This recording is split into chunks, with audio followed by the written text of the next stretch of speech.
Fomba vaoafa tanteraka kosa indray nitondra fanazavana mahakasika ny fampodiana ireo sesitany politika any ampitan-dranomasina indrindra ny filoha teo aloha Andriamatoa Marc Ravalomanana ny ministra ndrarahambahiny ankehitriny sy nambarany moa fa mila apetraka eto amin'ny firenena ny fepetra rehetra ao amin'izay fodiana izay vao tokony ampodiana izy ireo toy izao ny fanazavana.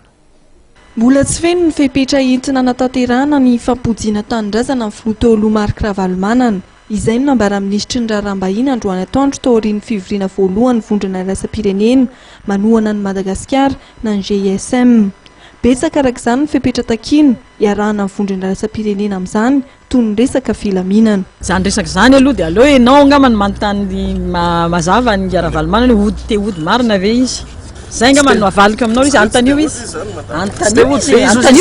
Ny retour ny exilé araka ny teniko aminareo fanjakana malagasy dia tsy manakanizaniza hody fa miandry zay zavatra zay zany dia ao anatin'ny feuille de route koa dia milaza hoe toutes les conditions doivent être réunies ka angamba matoa mbola tsy tonga amin'izay tanjony zay dia mety hoe toutes les conditions ne sont pas encore réunies amin'ny hoe fanomanana atsakany sy andavany ny fiverenana amiko aloha zay position zay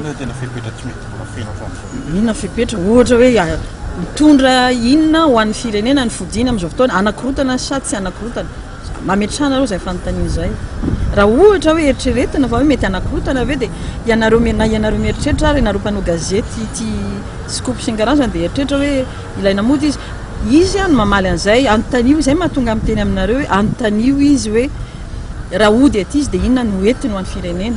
Ho an'ny vondrona afrikana kosa dia nanamafy izy ireo fa ilaina ny fihavanam-pirenena ary tokony andraisan'ny vondrona sokajy politika maro samihafa anjara mavitrika.